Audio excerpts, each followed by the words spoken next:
everyone, this is Sarah of the 𝗿𝗵𝘆𝗶𝘀𝗁.com. Welcome to my kitchen once again. And by popular demand, I will be making sauerkraut the traditional way in my kitchen. And I'm hoping all of you find this easy enough to do yourselves in your own kitchens when I'm done. That's my goal for this video. Let me give you a little history of sauerkraut to start with. Sauerkraut is, most people attribute sauerkraut with Germany, but the fact is that sauerkraut was used over 6,000 years ago in China. And the method that I will be showing you today is quite similar to what they used back then. Also in ancient Rome, traditionally made sauerkraut was recognized as a very easy to digest food. And that's really the purpose for making sauerkraut in your own home, is to create a condiment that you can have with your meals that is extremely easy to digest. And not only that, will assist the digestion of the other foods that you eat with your meal.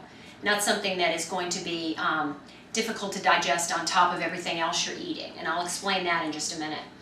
Also, just a little factoid about sauerkraut. Captain Cook, who was famous for sailing around the world, in his second voyage around the world, he actually took 27 barrels of sauerkraut with him. And it protected his crew from scurvy on this long, long voyage.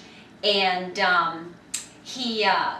on the last month of his voyage, he opened the very last barrel of sauerkraut, and it was perfectly preserved so many, many months later, despite the incessant rocking of the boat and the amazing climate changes that he had experienced on his voyage around the world. And not one case of scurvy was reported in his crew because they consumed the sauerkraut, which had sufficient vitamin C in it to prevent scurvy. So when you make sauerkraut the traditional way in your own home, you are creating a nutrient-dense food. You're taking something that's already healthy like cabbage and you're making it super nutritious. And that's really what the principles of traditional cooking are. And that's my purpose of these video series that I'm putting out on the blog, is to show you how to incorporate traditional methods of cooking in your home, because nutrient density is something we all need today because our modern foods are so devoid of nutrients in most cases. So let's talk a little bit about what you need to have to make sauerkraut in your home. First of all, you need caraway seeds. These actually are optional, but I'm going to use them in how I make the sauerkraut today because they do impart some nice flavor. So I'm going to use the caraway seeds, although those are optional. I've got sea salt here, a tablespoon of sea salt, a tablespoon of caraway seeds. And you remember on the last video I did, I made liquid whey from clabbered milk. You can also make it from yogurt, from plain yogurt from the store. And this is the 4 tablespoons of the liquid whey that I made on the last video.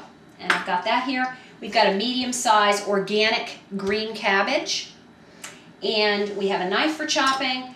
And we have a 1-quart mason jar. So once we make our sauerkraut here, which I'm going to show you in just a minute, it will make about a quart, give or take. With this size cabbage, it may make a little bit more than a quart. So with that, I am going to tell you just for a moment about what happens with the sauerkraut. Once we make it and we put it in the jar, we're actually going to leave it on the counter for 3 days. And it needs to be about 72 degrees in your house. About that, it needs to ferment anywhere from 2 to 4 days. And during that process, the vegetable, the cabbage, starts to break down and lactic acid is produced. And this is the beneficial type of lactic acid for your digestion. This is the type of lactic acid that inhibits the type of pathogenic bacterial action in your gut that causes putrefaction. And you don't want those kind of bacteria growing in your gut. And that's why these types of traditionally made condiments, such as sauerkraut, are so beneficial to eat, is because they really keep your gut in shape and keep it running smoothly. Now, you'll notice, you can say, why can't I just buy sauerkraut from the store? Well, the fact of the matter is, when people started moving to the cities and much of these traditionally made foods were industrialized, the use of salt and or whey to produce a naturally preserved product such as sauerkraut that doesn't really need to be refrigerated, but we do just to preserve the flavor over time.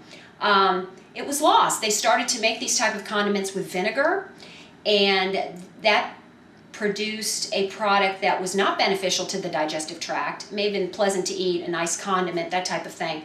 And they could make it in massive quantities. It was pretty much the same every single time. You'll notice when you start making sauerkraut in your home that every batch is a little bit different. They all taste a little bit different.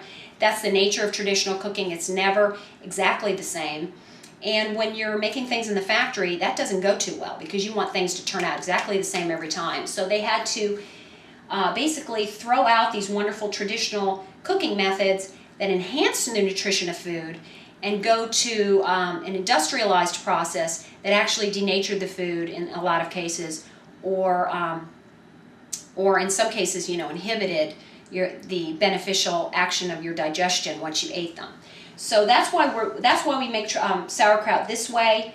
That's why we don't buy sauerkraut from the store.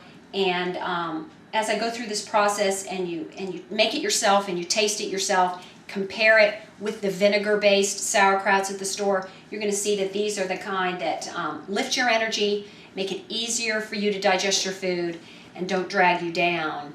And that's really what we're shooting for. So my next step is I'm going to chop this cabbage, and we'll pick it up from that point and show you actually how to put this together.